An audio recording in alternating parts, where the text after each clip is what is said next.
Amazing Bible Prophecy Ministry na taram oksari ekhoina YouTube ta amasung Christian denomination kamarum na secret rapture aduga antichrist aduga 7-year tribulation habasi maramda aranba kamarum ekhoina YouTube ta sandokpa thengnari haidiba hiramsing asigi maramda ekhoina ngasidegi khaga mathang manaw naina ekhoina khaitang nainaba pame Bible haidiba takpibasing ase biblical oibra oitabra haibdugi maramda ekhoina nainaba pame maroina ngasi aina ahanbada ekhoi aduga aina ahambada ine chinausing ai channel asebu yengbiriba sermon asebu yengbiriba chinaw khutungta aina haijaninge sermon ase hawbadagi na loi phawa fajana yengbiu parthana tawraga aduga ekhoina Bible gi asumado thidokpu matam oire mi kamarum aranba takpiba asina maram oidana mi kamarum ekhoina norok ki lambi da chatkani aduna hairiba sidigi kanngai gi dama ekhoina Bible na ekhoigi khutta leiraba matam asida takpiriba khudimose hoji fajana yengchanbagi matam adu oire na ina mayam da haijaningi aduna ahanbada ekhoi ishora parthana thokse sagada leibe ipa ishor hoji ekhoina YouTube channel kyada aduga Protestant denomination gi pastor lusim ke amarum na takpiriba secret rapture aduga antichrist aduga 7-year tribulation haiba singa se Bible da yaubra adu masi biblical oibra haiba jigi maramda ekhoina ngasidegi khara naina jagena khale masidana hana porpina view thawai sangmana loina view aina ngam khudimusuna kenang bi mateng oyan view tari bisina khujinda sun hana porpi view Prabhu Jisu Christ gi minda khurumjari sinapsana khoina sar asida yengbiu screen da yengbiu the end times in the context of Daniel 70 weeks haiko masida moina haju Daniel gi 70 weeks gi context ki matungna mukhoina habni sida Daniel na 70 week khoina Daniel chapter 9 da khoina phangani masing maramda ngasidi masina inaroi ado mukhoina habigi matungna 69 weeks se khoina masida chart yeng ahamba 69 weeks adugi matungda kari adugi matungda 1 week ama lere aduna adu mathangda si lere 79 weeks aduga Prabhu Jisu cross ulijana Prabhu Jisu Krishna si baibni adudagi gap laikre adu church as hare khoina hujik laibje church ki as nisini adugi matungda secret rapture thoni secret rapture thobu matungda khoina Daniel gi 70 week ki ahan lemhuriba chayol amado haidi Bible prophecy da nomaga sayinga mane aduna hafta maibdi say tareni aduna 7-year tribulation laigina aduga masigi 3.5 years gi sigi rapture he thokram matungda antichrist na magi thabak suba holkane aduga 3.5 year da khuna Jerusalem da nongda sangaba laisangdo mangangani ka hai adu matungda sersing or naibani adudagi kanngai gi tamanga sai secret rapture hadi secret rapture da pukhiba kanbikhriba mising aduga loina na Prabhu Yesu Krishna ani suba lakne adu millennium horoni hai adure silaika masini masigi sada sida aduga muk sida hai pathangi sada sida yengbi the secret rapture and the second coming hai rapture habjana Christ return for his church Yesu Krishna ma ki church ki dama lona lakne dagi akhona 7-year tribulation je rapture dagi aduna sigi matamji dani antichrist power tholaka doje say ohum khai da mai masak che ulane mana ishogi church ki mayta kano thobudu utkin hai aduri second coming amuk second coming la Christ return with his church hai mana sai rapture da pukiba church adulo na la adugi antichrist o masida hakne hamne masigi matam antichrist na panba matam je sai tare ne hai masi Bible da yaw yaw ba ikoina mathang naw nai ne kare adu mathang ki sat asida ju yengu asai do sa mane huju lai business church ki s ne present s ne hai adudagi rapture of the church thokani rapture of the church thok matungda sai tare tribulation leni awanang shogi hadi rapture da kalauda ba mi singdem hoiba mi singdom madu awanang nei gnamni pasilare ngasai do sa mane adudagi Christian ngasai gi kanbi kiba secret rapture da kanbi kiba mi sing adu tholakani antichrist hakani adudagi millennium hogani the final judgment lare eternity habse masi am denomination singna masi loina tai masi koina YouTube ta yengba matamda samom yam yengba matamda masi loina tai masi gi takpi base aduna haiba mayam se ayamba Protestant sina masi thajagre aduga aigi samona sibu yengne ba bihor na ꯑꯗꯣꯝꯅꯁꯨ ꯃꯁꯤ ꯊꯥꯖꯔꯝꯕ ꯌꯥꯏ ꯑꯗꯨ ꯃꯁꯤ ꯑꯩꯈꯣꯏ ꯑꯃꯨꯛ ꯍꯟꯅ examine ꯇꯧꯕ ꯑꯩꯈꯣꯏꯅ ꯗꯔꯀꯥꯔ ꯂꯩ ꯕꯥꯏꯕꯜꯗꯒꯤ ꯃꯁꯤ ꯑꯣꯏꯕ꯭ꯔꯥ ꯑꯣꯏꯗꯕ꯭ꯔꯥ ꯍꯥꯏꯕꯗꯨ ꯑꯩꯈꯣꯏꯅ ꯈꯔ ꯍꯥꯟꯅ ꯌꯦꯡꯕ ꯇꯥꯏ ꯑꯩꯈꯣꯏꯅ ꯑꯍꯥꯟꯕꯗ ꯑꯩꯈꯣꯏꯅ ꯁꯤꯀ꯭ꯔꯦꯠ ꯔꯦꯞꯆꯔꯒꯤ ꯃꯔꯝꯗ ꯍꯥꯟꯅ ꯆꯠꯂꯁꯤ ꯑꯩꯈꯣꯏꯅ ꯁꯤꯀ꯭ꯔꯦꯠ ꯔꯦꯞꯆꯔ ꯍꯥꯏꯕꯁꯦ ꯕꯥꯏꯕꯜꯗ ꯃꯁꯤꯒꯤ ꯋꯥꯍꯩꯁꯦ ꯐꯪꯗꯦ ꯔꯦꯞꯆꯔ ꯍꯥꯏꯕꯒꯤ ꯑꯔꯊꯗꯤ ꯑꯩꯈꯣꯏꯅ ꯑꯀꯟꯕ ꯁꯥꯐꯨ ꯑꯃꯒ ꯂꯣꯏꯅꯅ ꯄꯨꯗꯨꯅ ꯆꯠꯈꯤꯕ ꯍꯥꯏꯕꯅꯤ ꯑꯗꯨꯕꯨ ꯈ꯭ꯔꯤꯁꯇꯥꯟꯒꯤ ꯑꯣꯏꯅꯗꯤ ꯔꯦꯞꯆꯔ ꯍꯥꯏꯕꯗꯤ ꯄ꯭ꯔꯚꯨ ꯌꯤꯁꯨ ꯈ꯭ꯔꯤꯁꯅ ꯃꯥꯒꯤ ꯆꯔꯆꯄꯨ ꯄꯨꯗꯨꯅ ꯆꯠꯈꯤꯕ ꯍꯥꯏꯕꯅꯤ ꯁꯔꯒꯗ ꯄꯨꯗꯨꯅ ꯆꯠꯄ ꯑꯗꯨꯕꯨ ꯑꯩꯈꯣꯏꯅ ꯔꯦꯞꯆꯔ ꯍꯥꯏꯅ ꯃꯌꯥꯝꯅ ꯇꯥꯛꯄꯤꯕꯒꯤ ꯃꯇꯨꯡ ꯏꯟꯅ ꯍꯥꯏ ꯃꯁꯤ ꯁꯤꯀ꯭ꯔꯦꯠ ꯑꯣꯏꯅ ꯍꯥꯏꯗꯤ ꯂꯣꯟꯅ ꯇꯥꯛꯀꯅꯤꯅ ꯃꯁꯤꯒꯤ ꯇꯥꯛꯄꯤꯕꯁꯤꯅꯦꯕ ꯍꯧꯖꯤꯛ ꯑꯌꯥꯝꯕꯅ ꯇꯥꯛꯄꯤ ꯆꯔꯆ ꯗꯤꯅꯣꯃꯤꯅꯦꯁꯟ ꯈꯨꯗꯤꯡꯃꯛ ꯃꯁꯤ ꯇꯥꯛꯄꯤꯗꯕ ꯂꯩꯇꯦ ꯔꯣꯃꯥꯟ ꯀꯦꯊꯣꯂꯤꯛꯇꯒꯤ ꯍꯧꯔꯒ ꯑꯌꯥꯝꯕ ꯂꯣꯏꯅꯃꯛ ꯗꯤꯅꯣꯃꯤꯅꯦꯁꯟ ꯈꯨꯗꯤꯡꯃꯛꯅ ꯃꯁꯤ ꯇꯥꯛꯄꯤ ꯑꯗꯨꯒ ꯃꯥꯒꯤ ꯁꯤꯀ꯭ꯔꯦꯠ ꯔꯦꯞꯆꯔꯒꯤ ꯍꯤꯁꯇ꯭ꯔꯤꯁꯦ ꯑꯩꯈꯣꯏꯅ ꯈꯤꯇꯪ ꯌꯦꯡꯕ ꯌꯥꯏ ꯑꯗꯣ ꯑꯩꯅ ꯑꯩꯒꯤ ꯃꯃꯥꯡꯒꯤ ꯁꯔꯃꯣꯟ ꯑꯃꯗꯁꯨ ꯃꯁꯤ ꯊꯥꯒꯠꯈ꯭ꯔꯕꯅꯤ ꯃꯁꯤꯒꯤ ꯃꯔꯝꯗ ꯑꯩꯈꯣꯏꯅ ꯑꯩ ꯁꯝꯅ ꯍꯥꯏꯖꯔꯛꯀꯦ ꯌꯥꯝꯅ ꯃꯇꯝ ꯂꯧꯅꯤꯡꯉꯥꯏ ꯃꯔꯝ ꯂꯩꯇꯦ ꯃꯁꯤꯒꯤ ꯍꯤꯁꯇ꯭ꯔꯤꯁꯦ ꯀꯩꯅꯣ ꯀꯥꯟꯗ ꯑꯩꯈꯣꯏꯅ ꯔꯣꯃꯥꯟ ꯀꯦꯊꯣꯂꯤꯛꯀꯤ ꯆꯔꯆ ꯖꯖꯨꯁꯤꯡꯅ ꯍꯥꯏꯕꯅꯤ ꯑꯌꯥꯝꯕ ꯑꯩꯈꯣꯏꯅ ꯔꯤꯐꯣꯔꯃꯔꯁꯤꯡꯅ ꯄꯣꯞ ꯍꯥꯏꯕꯁꯦ ꯑꯦꯟꯇꯤ ꯈ꯭ꯔꯥꯏꯁꯅ ꯂꯣꯏ ꯇꯥꯛꯄꯤꯔꯝꯃꯦꯕ ꯃꯗꯨ ꯂꯩꯊꯣꯛꯅꯤꯡꯉꯥꯏꯒꯤꯗꯃꯛ ꯍꯣꯠꯅꯕ ꯃꯇꯝꯗ ꯖꯖꯨꯏꯠ ꯐ꯭ꯔꯥꯟꯁꯤꯁꯀꯣ ꯔꯤꯕꯔꯥ ꯍꯥꯏꯔꯤꯕꯁꯤꯅ ꯑꯩꯈꯣꯏꯅ ꯄ꯭ꯔꯣꯐꯦꯁꯤꯁꯦ ꯑꯩꯈꯣꯏꯅ ꯑꯅꯧꯕ ꯃꯑꯣꯡꯗ ꯃꯥꯅ ꯏꯟꯇꯔꯄ꯭ꯔꯤꯇꯦꯁꯟ ꯇꯥꯛꯄꯤꯕ ꯍꯧꯔꯝꯃꯤ ꯐ꯭ꯌꯨꯆꯔꯤꯖꯝ ꯍꯥꯏꯗꯤ ꯄꯨꯝꯅꯃꯛꯁꯦ ꯇꯨꯡꯗ ꯊꯣꯛꯀꯅꯤ ꯍꯥꯏꯅ ꯑꯩꯈꯣꯏꯅ ꯍꯤꯁꯇ꯭ꯔꯤꯗ ꯅꯠꯇꯕ ꯍꯤꯁꯇ꯭ꯔꯤꯒꯤ ꯃꯇꯨꯡ ꯏꯟꯅ ꯊꯣꯛꯄ ꯇꯥꯡꯀꯛꯀꯤ ꯃꯇꯨꯡ ꯏꯟꯅ ꯌꯦꯡꯕ ꯅꯠꯇꯕ ꯐ꯭ꯌꯨꯆꯔꯤꯖꯝ ꯍꯥꯏꯗꯤ ꯇꯨꯡꯗ ꯊꯣꯛꯀꯅꯤ ꯍꯥꯏꯅ ꯍꯥꯏꯕ ꯑꯗꯨꯅ ꯑꯦꯟꯇꯥꯏ ꯈ꯭ꯔꯥꯏꯁ ꯍꯥꯏꯕꯁꯤ ꯀꯅꯥꯅꯣ ꯍꯥꯏꯀꯥꯟꯗ ꯀꯣꯟꯅ ꯊꯣꯛꯀꯗꯕ ꯇꯨꯡꯗ ꯊꯣꯛꯀꯗꯕ ꯑꯗꯨꯒꯨꯝꯕ ꯃꯤꯁꯛ ꯑꯃꯅꯤ ꯍꯥꯏꯅ ꯃꯥꯅ ꯂꯥꯟꯅ ꯇꯥꯛꯄꯤꯌꯦꯕ ꯑꯗꯨꯗꯒꯤ ꯃꯥꯒꯤ ꯑꯔꯥꯟꯕ ꯇꯥꯛꯄꯤꯕꯁꯤꯗꯒꯤ ꯍꯧꯔꯒ ꯃꯊꯪ ꯂꯥꯛꯈꯤꯕꯅꯦ ꯑꯗꯨꯗꯒꯤ ꯁꯤꯀ꯭ꯔꯦꯠ ꯔꯦꯞꯆꯔꯁꯤꯁꯨ ꯂꯥꯛꯄꯅꯦꯕ ꯃꯁꯤ ꯀꯅꯥꯅ ꯍꯦꯟꯅ ꯃꯁꯤ ꯄꯣꯄꯨꯂꯔꯥꯏꯁ ꯇꯧꯕ ꯃꯇꯝꯗ ꯖꯣꯟ ꯗꯥꯔꯕꯤ ꯍꯥꯏꯕꯁꯦ ꯃꯥꯁꯦ ꯐꯥꯎꯟꯗꯔ ꯑꯣꯐ ꯄ꯭ꯂꯥꯏꯃꯥꯎꯊ ꯕ꯭ꯔꯦꯗꯦꯟꯅꯤ ꯃꯥꯗꯤ ꯑꯍꯥꯟꯕ ꯑꯦꯡꯒ꯭ꯂꯤꯀꯥꯟꯒꯤ ꯄ꯭ꯔꯤꯁ ꯑꯣꯏꯔꯝꯃꯦ ꯃꯁꯤ ꯃꯍꯥꯛꯅ ꯑꯃꯦꯔꯤꯀꯥꯒꯤ ꯃꯐꯝ ꯈꯨꯗꯤꯡ ꯑꯗꯨꯒ ꯑꯇꯩ ꯑꯇꯣꯞꯄ ꯃꯐꯝꯁꯤꯡꯗ ꯃꯥꯅ ꯏꯪꯂꯦꯟ ꯑꯗꯨꯒ ꯁ꯭ꯀꯣꯠꯂꯦꯟ ꯍꯥꯏꯔꯤꯕ ꯃꯐꯝꯁꯤꯡ ꯑꯁꯤꯗ ꯃꯥꯅ ꯁꯟꯗꯣꯛꯄꯅꯦ ꯑꯗꯨꯒ ꯃꯍꯥꯛꯀ ꯂꯣꯏꯅꯅ ꯃꯁꯤꯗ ꯅꯨꯄꯤ ꯃꯆꯥ ꯑꯃꯅ ꯃꯥꯔꯒꯥꯔꯦꯠ MC ꯗꯣꯅꯟ ꯍꯥꯏꯕꯁꯦ ꯃꯈꯣꯏꯒꯤ ꯃꯤꯇꯤꯡ ꯕꯥꯏꯕꯜꯒꯤ ꯀꯩꯅꯣ ꯇꯧꯕ ꯃꯇꯝꯗ ꯃꯉꯣꯟꯗ ꯚꯤꯖꯟ ꯎꯠꯄ ꯃꯇꯝꯗ ꯁꯤꯀ꯭ꯔꯦꯠ ꯔꯦꯞꯆꯔ ꯍꯥꯏꯕꯁꯦ ꯆꯨꯝꯃꯤ ꯍꯥꯏꯅ ꯃꯥꯅ ꯚꯤꯖꯟꯗ ꯎꯈ꯭ꯔꯦ ꯍꯥꯏꯅ ꯇꯥꯛꯄꯤ ꯑꯗꯨꯗꯒꯤ ꯉꯁꯥꯏꯒꯤ ꯖꯣꯟ ꯅꯦꯜꯁꯟ ꯗꯥꯔꯕꯤꯁꯤꯅ ꯁꯟꯗꯣꯛꯄꯅꯦꯕ ꯑꯗꯨꯗꯒꯤ ꯑꯃꯨꯛ ꯀꯅꯥꯅ ꯑꯃꯨꯛ ꯂꯥꯛꯑꯦ ꯀꯥꯟꯗ ꯑꯃꯦꯔꯤꯀꯥꯗ ꯀꯃꯥꯏꯅ ꯂꯥꯛꯄ꯭ꯔꯥ ꯍꯥꯏꯕꯗꯅ ꯃꯗꯨꯗꯒꯤ ꯁ꯭ꯀꯣꯠꯐꯤꯜ ꯍꯥꯏꯕꯁꯤꯅ ꯃꯥꯒꯤ ꯔꯤꯐꯔꯦꯟꯁ ꯕꯥꯏꯕꯜꯁꯦ ꯑꯃꯨꯛ ꯐꯣꯡꯕꯅꯦꯕ 1909ꯗ ꯃꯥꯅ ꯐꯣꯡꯉꯦ ꯃꯁꯤ ꯑꯣꯛꯁꯐꯣꯔꯗ ꯌꯨꯅꯤꯚꯔꯁꯤꯇꯤꯗ ꯐꯣꯡꯉꯦ ꯃꯗꯨꯗꯒꯤ ꯃꯄꯥꯟꯅ ꯃꯁꯤꯒꯤ ꯑꯔꯥꯟꯕ ꯇꯥꯛꯄꯤꯕꯁꯦ ꯑꯃꯦꯔꯤꯀꯥꯒꯤ ꯃꯐꯝ ꯈꯨꯗꯤꯡꯃꯛꯇ ꯂꯣꯏꯅ ꯁꯟꯗꯣꯛꯈ꯭ꯔꯕꯅꯦꯕ ꯍꯧꯖꯤꯛꯇꯤ ꯃꯁꯤꯒꯤ ꯇꯥꯛꯄꯤꯕꯁꯦ ꯗꯤꯅꯣꯃꯤꯅꯦꯁꯟ ꯈꯨꯗꯤꯡꯃꯛꯇ ꯑꯣꯏꯈ꯭ꯔꯦ ꯃꯁꯤ ꯑꯌꯥꯝꯕ ꯗꯤꯅꯣꯃꯤꯅꯦꯁꯟꯁꯤꯅ ꯃꯁꯤ ꯇꯥꯛꯄꯤꯔꯦꯕ ꯑꯗꯣ ꯑꯩꯈꯣꯏꯅ ꯌꯦꯡꯁꯤ ꯑꯍꯥꯟꯕꯗ ꯁꯤꯀ꯭ꯔꯦꯠ ꯔꯦꯞꯆꯔꯁꯤ ꯇꯁꯦꯡꯅ ꯄ꯭ꯔꯚꯨ ꯖꯤꯁꯨ ꯈ꯭ꯔꯤꯁꯅ ꯂꯥꯛꯄꯁꯦ ꯂꯣꯟꯅ ꯂꯥꯛꯀꯗ꯭ꯔꯥ ꯍꯥꯏꯕꯁꯤꯒꯤ ꯃꯔꯝꯗ ꯑꯩꯈꯣꯏꯅ ꯌꯦꯡꯁꯦ ꯕꯥꯏꯕꯜꯗꯒꯤ ꯑꯩꯈꯣꯏꯅ ꯌꯦꯡꯁꯦꯕ ꯂꯣꯟꯅ ꯂꯥꯛꯑꯒ ꯀꯟꯕꯤꯈꯤꯕ ꯃꯤꯁꯤꯡꯗꯣ ꯄꯨꯈꯤꯅꯤ ꯑꯗꯨꯒ ꯂꯦꯝꯍꯧꯔꯤꯕ ꯃꯤꯁꯤꯡꯗꯣ ꯃꯣꯏꯅ ꯍꯥꯏꯁꯤ ꯂꯣꯟꯅ ꯂꯥꯛꯑꯅꯤ ꯂꯣꯟꯅ ꯂꯥꯛꯑꯒ ꯄꯨꯈ꯭ꯔꯒꯅꯤ ꯑꯗꯨꯒ ꯃꯗꯨꯗ ꯄꯨꯈꯤꯗꯕ ꯃꯤ ꯈꯔꯗꯣ ꯂꯩꯍꯧꯒꯅꯤ ꯑꯗꯣ ꯃꯈꯣꯏꯗꯣ ꯑꯃꯨꯛ ꯄꯨꯛꯅꯤꯡ ꯍꯣꯡꯕꯒꯤ ꯆꯥꯟꯁ ꯄꯤꯒꯅꯤ ꯆꯍꯤ 3 ꯇ꯭ꯔꯤꯕꯨꯂꯦꯁꯟ ꯂꯩꯒꯅꯤ ꯍꯥꯏꯕꯅ ꯆꯍꯤ 3 ꯑꯗꯨꯗꯩ ꯑꯦꯟꯇꯤ ꯈ꯭ꯔꯥꯏꯁ ꯊꯣꯛꯂꯛꯀꯅꯤ ꯆꯍꯤ 3 ꯂꯩꯒꯅꯤ ꯍꯥꯏꯕꯅꯦꯕ ꯃꯁꯤ ꯑꯩꯈꯣꯏꯅ ꯑꯦꯟꯇꯤ ꯈ꯭ꯔꯥꯏꯁꯀꯤ ꯃꯊꯪꯒꯤꯗ ꯑꯩꯈꯣꯏꯅ ꯅꯩꯅꯖꯩ ꯑꯗꯨꯒ ꯁꯤꯀ꯭ꯔꯦꯠ ꯔꯦꯞꯆꯔꯁꯤꯒꯤ ꯃꯔꯝꯗ ꯑꯩꯈꯣꯏꯅ ꯍꯥꯟꯅ ꯌꯦꯡꯒꯦꯕ ꯃꯈꯣꯏꯅ ꯄꯤꯔꯤꯕ ꯇꯦꯛꯁꯁꯦ ꯑꯩꯈꯣꯏ ꯈꯔ ꯌꯦꯡꯃꯤꯟꯅꯁꯤ ꯇꯦꯛꯁ ꯍꯥꯏꯕꯁꯦ 1 Thessalonians 4ꯒꯤ 16-17ꯁꯦ ꯃꯈꯣꯏ ꯑꯌꯥꯝꯕ ꯇꯥꯛꯄꯤꯔꯤꯕꯁꯤꯡꯅ ꯃꯁꯤꯒꯤ ꯇꯦꯛꯁꯁꯦ ꯍꯥꯏꯌꯦꯕ ꯃꯁꯤꯗ ꯁꯤꯀ꯭ꯔꯦꯠ ꯌꯥꯎꯕ꯭ꯔꯥ ꯌꯥꯎꯗꯕ꯭ꯔꯥ ꯑꯗꯨ ꯑꯩꯈꯣꯏ ꯌꯦꯡꯁꯦ ꯑꯩꯈꯣꯏ 1 Thessalonians 4ꯒꯤ 16-17 ꯑꯁꯦ ꯄꯥꯃꯤꯟꯅꯁꯤ ꯃꯔꯝꯗꯤ ꯏꯕꯨꯡꯉꯣ ꯃꯁꯥꯃꯛꯅ ꯁꯔꯒꯗꯒꯤ ꯈꯣꯜꯂꯥꯎꯒ ꯑꯊꯣꯏꯕ ꯁꯔꯒꯗꯨꯒꯤ ꯈꯣꯟꯖꯦꯜꯒ ꯑꯃꯁꯨꯡ ꯏꯁꯣꯔꯒꯤ ꯄꯦꯔꯦ ꯁꯤꯡꯒꯥꯒꯤ ꯃꯈꯣꯟꯒ ꯂꯣꯏꯅꯅ ꯂꯦꯡꯕꯤꯔꯛꯀꯅꯤ ꯑꯗꯨꯒ ꯈ꯭ꯔꯤꯁꯇꯗ ꯁꯤꯈꯤꯕꯁꯤꯡꯅ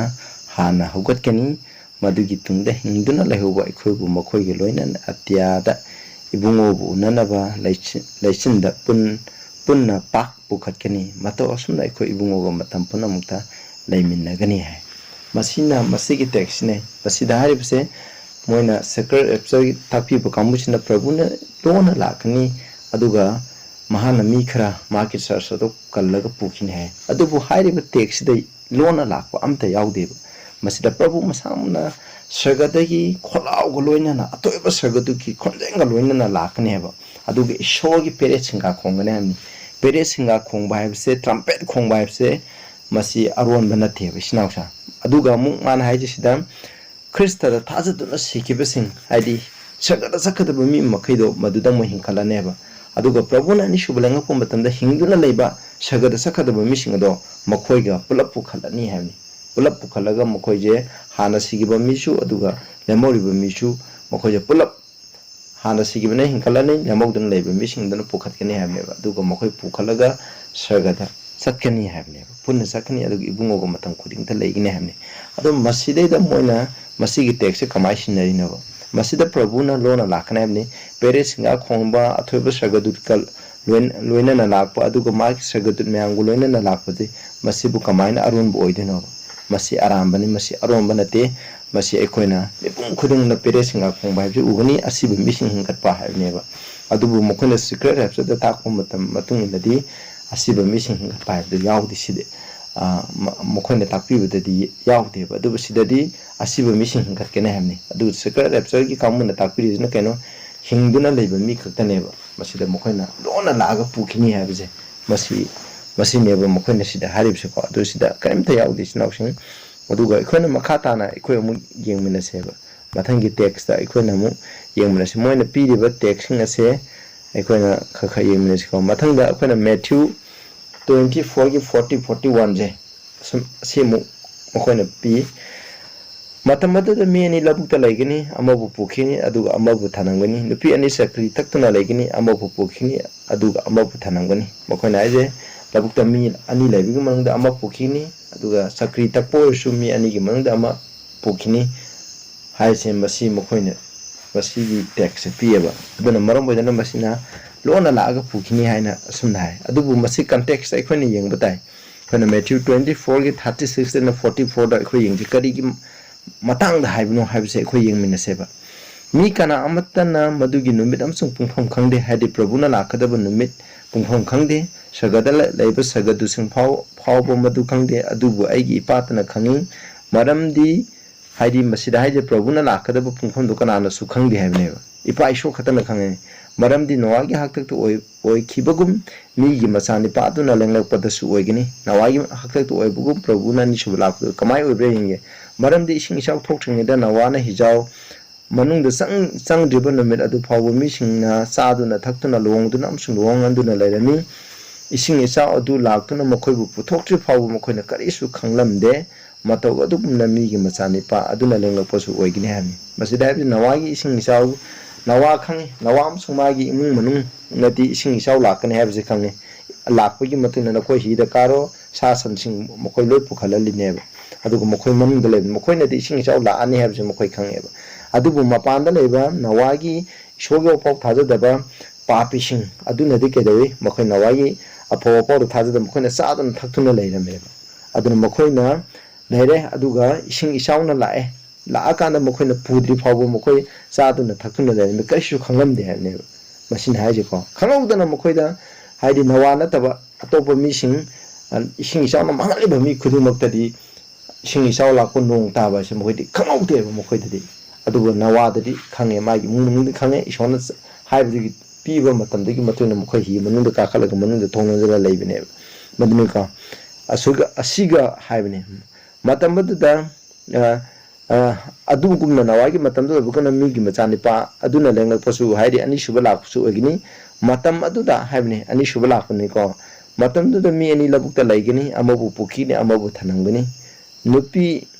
ani sakri taktuna laigini amabu pukhini aduga amabu thanangani habe masida haije kaino kana ani shuba lakku matamda kana nawagi matamda kedawi akhoina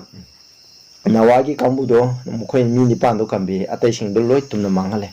adumai to na khoi ju mi thawang to bami do isona kambi gani thawang to do bami do di mangani madugi context neba masida harise chakri da ngasai gi kanana mukhoy ni mu kanana kambi gani kanana mangi ne haibudo ikhoina masida ikhoina mayik singdu kon khangani adubu nawagi matandri pukhi bami singdo loina tumna mangani do masi context do pukhi bami singdo tumna ma masi mangdune maram aduna mingseng khang maram din nakhoi gi nabungo na karamba phumda lelekan haban nakhoi na khangde adubu masi khang maduri jumbu aduna हुरांबना लाखदब अहिंगी मतम अदु खंगलमलबदि महाना मिंसिं खांदुना लैरमगनी अदुगा महाना मयुम अदु थुगाइदुना संगलमलोइदबनी मरम अदुना नखोइसु थरांग तोदुना मरमदि नखोइना खंदब पुंजा अदुदा Bing बचाना पा अदु लाखने हमने मसे subscribe सगी हाइबनते एकोइना मिंशन खांगदब मतमदा प्रभुना थौसादब मतमदा प्रभुना खंगौदना लाखनी हाइबनेबा अदु ngasai sidadi mingseng khanga leiba jumbu adu huramdun lakadaba pungphom du mana mingseng khanga ngairam tadi huramdun lakadu phaganeba adu mai tokduna khoi prabhu nani suba lakado aikoi thorang thuba mi sinadi madu hurambagumna lakpo oiro masida mayek senge ko aduga khoina si context ki matungadi pukhiba mi singado loina mange nawai matanda puduna sakhiba mi singado mangeba lemhoriba di kanano moi imung manung duneba masi ekhona masi context ta pabiu question option aduga look 17 gi 34 37 daju 34 daina 37 asida ju hai sida koi mu pamini se aina na khoi dairi eng aduda phamung da mi ani laigini masini ko text ai je mi ani laiba manung da ama lona pukhigini hai je aduga ama pu pukhigini aduga athopa mu thanangani masi subscribe sa kamuna sinaba text ne ko nupi ani sakri tamina gani aduga nupi amabu pukhini aduga atopa amabu thamangani mi ani labukta laigini amabu pukhini aduga atopa amabu thanangani maduda chi masigi aroibigi text ko koina 37 je aida pukhibno hiding sai nupi ani gi manungda ama pukhre phangda mi nupa ani tumine bi manungda ama pukhre adu labukta thabak sumina ba mi ani gi manungda ama pukhre adu sabokna hangeba question je maduda makoina sida 30 gi 7 da ko amabu pukhine adu ka topon thangni maduda makoina mangonda haiki hai ko masida ko makoina mangonda haiki hamni and they answer and said unto him makoida pa computer na haiki ibungo kadai deno hai ko hiding sai puri be mission do kadai deno hai aduga mahangna makoida haiki asiba hakchang leiba mafam aduda langja singna punsingani hai prabhuna khumeba asai sakri nupi ani ta phumda ama pukre phumda mi ni tumda ama pukre laputa thabak suba mi ani leiba munda ama pukre amamam pukre habneba adu mokhoi kadai da pukne matamda asi bakchang leiba phumdu langja sing punsin gani hamne haidi mokhoi je kadai da pukhiba mi sing da kadai da neba ekoina asi ba habneba masigi matang da ani suba lakpum matamda asi ba habdi ekai ga kana mokhoi tumna mangan gani hamneba haidi langja sing na leiba lamda sing kari pami asiba aksang chaba pami thaina ngwang da lan song ba matam da ju mi phum da ba matam da ju asiba masal le ba matam da langja me am la ka makhoi chai ba adugumna asiba maphum adu da pu ne have ne ona pu khi mi sing da krai da no si kim ne adu subscribe na takpi ba matam da de saga da pu khi ne adu masi da mai am sing now sing aduga ekoina mu jenje ko masi context look 17 gi 26 27 pa hojiki context kari maram da haibro ha kanda masi prabhuna lakon asnokhona 25 26 masi 24 23 24 sida paraga dino khoi khangani adu masi kari context aibna di nawagi ising chawda tawbokum na mi sing cha aduna thakuna ko ising chaw lakhne hana thausa de tasu taroi da badana thausa dana le adu matamda khangau dana ising chaw laga mokhoi bu pukhibne ba mangan khiyabne ba maduni ko adudagi aroiba haije adudagi sida ko aroiba text last line da adudagi ising ichaw laktuna mokhoi punna mokhu mangan khiyabje adu mai tokduna thausa da ba mi sing do mangan gani hamne asai nupa ani phong de tumba ani ri manungda ama prabhu mission khang da ba thausa da ba mi do mang khragani aduga sakri takwa nupi ani haju nupi ani manungda prabhu ngai je ba mi adudi kanbigani ngai da ba mi adudi mang khragani habne masi gi context ta habne ba aiko yengji ko prabhu no fran do gumna lakwa masi hurang gumna lona secret oina prabhu ji suna lak the secret oina hurang magumna lakani habje aiko mu yengji aina ju khar de haigre ado first Thessalonians 5:2-4 masi yam action masi de yengji ko sidaw sa pamina se ai manipura num pajarage maramdi ibungo ki numit adu huran bana ahing da lakpogumna lakani haibana koina sana tasengna khangle habne masi dai se prabhuna lakpudo huramana lakpum matam da kam pungna ahing no yaida mina tumna khraba matam da lakne adu masi ju khoi gi church sa jo khade mi sing na thoksa da ba tumna khaba matam da adi mi sing na thoksa da ba matam adu da lakne adu bu side da verse 4 da yengji ko adu bu ichne nok sa he adu bu haimni ko nakoi na verse 3 ju nakoi na pa bi de phagani ai matam leitabagi ai pa jadare adu bu ichne nok sa huran bu gumna numit adu nakoi gi nathakta lak nanaba nakoi di amambada leiba natte haidi akhoi thawang thokruba mising da di prabhuna lakpado huramana lakpado adugumna oidaro hene that they should overtake you as a thief haibneba madugi num aduna nakoi ju huramugumna lakpado adumna khudum chanba adu oi dasanu haibneba haibin masina hairi di keno yam action masida bible de hajan parvision ausa masina hairi thawang tokduna leiba prabhu gi mingsen khangduna prabhu jisu krishna ni subeleng la pung aiduna leiba mising adu dadi prabhu na lakpase huramugumna lawaiba thoksa adaba prabhu lakadaba wali saduna thakduna tangpada ngauduna pap tokduna ishorgi wahi tadabida leiba mising adu dadi makoina adumaina nungairi matanda prabhu na khangudana lakani habneba mase adugumba mising adu dadi makoina thoksadaba pungphom makoina lakani khandaba pungphom duda tangpanda pap duptuna leiringi matamda lakani haina masida maikhen hari aduga second Peter 3 gi tenje mu yengseba asida mu yengji ko tajarake ibungogi numit adu huran bana ahingda lakpugumna lakani pona hai ko Peter na hai bani lakani prabhuna lakpase huran bugumna lakani ado ma lakpu matamda kai numit adu da atya nongmodon yamna nin khombaga loina na mangkhigani akanba masana potsing tumangani malem amasung madugi manungda leiba pot khudimang maina sakthekani adudi masidai je makhona secret absar gi takpi bu kamuna de prabhuna lona laga magi missing pukini hai adu sida hai hoi adu su mena lawr seba Peter masana jo hai jeba prabhuna lakpo do huran bagumna kana su khangdan tumina la ani hai adu bu mana tumina lakpo matam du de mai serga je ko sida je atya hadi numit adu da atya nongmodon aimni ko atya nongmodon je nen khombu loine na mangki gani hai akanba masana potsing tumangene ani sida hari element cell mel with fervent kanba masana akhona element hadi datu singdo adu potsak singdo tumangini hamni sida wa si masina hari ko aduga sida hai madugi manungda leiriba khudimo prithvi amsung madugi manungda leiriba khudimo sakthekane hamni papi yi khangdi ama leiriba khudimo madugi manungda leiba maine sakane hamni huram bagumna lai adudi maine sakane hai snausa adu masidi huramugumna maina sakpaju tumina leibraba adu moi secret suna takpi bantuna de kemta masi haide lona laga lona pukrane hamni adu pona haibum tin lona lakani prithvi je akoina tumna sakani hamni atya di akoina numit tha thawam chan leibo khoi atmosphere je masi gi saruk je kanba masana masi humduna mangkhine hamne aduna masina haibdi keno kanda prabhuna lakpase lona lai habin nate huram bugumna lakne habdi thorang thudaba mising aduda huram bugumna lakne hamni aduga revelation 3 gi 3 ko masigi kona first line nataba second line da hai ko maram aduna ai loina padaram ni ko kona full stop ki matungda kona second line da ko maram aduna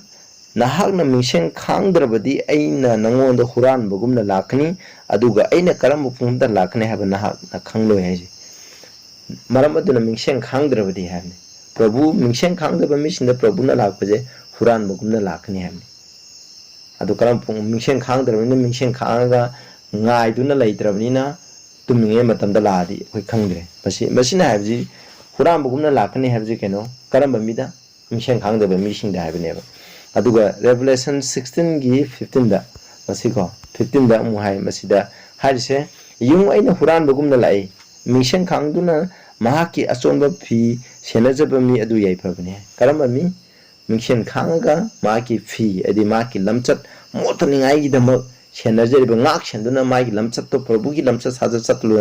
baibna haramadi matun ngak tun leiba mi do yai phabne hamne adu di huran bugumna lai karamba mi yai phagani mingsheng khangba aduga makhoi gi lamchat saja molandaba mi aduga lamchat saja molamba tangpanda mingsheng khangdan leiba mi sing adu dadi prabhu na lakpuje bor phangbo nu agada natte mang takpagi numit oirani haina masidai akonba text ko ekoina pamina se akonba gi text se aduga mathangda ekoina antichrist gi kona secretary je thasengba oibro oidabra haidu mathangi text mayam am ai khara amu mathangda mu haijarakeba ngasi garobe text paminasi Luke 12 ki 39-40 go adubu masi khangu yumbu aduna huran bana lakadaba pungja ado khangam labadi mahang misheng khangduna leiramgani habne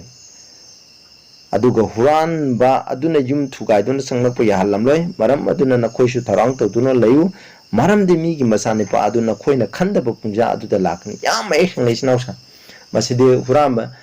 ba lakni hena masai yumbu duna misheng khang leita de huran baduna lakpa matamda mane ira ilaina khang thengnaganeba huran baduna magi imungdu mahan tahan bungamoy adumai tawduna prabhuna lakpa je phataba mishing mahan tahan balakuni adubu misheng khangaga leiba mishing prabhu bu ngaijaba mishing adudadi oiroyaba masida haji nakhoju thorang tawduna leyu habne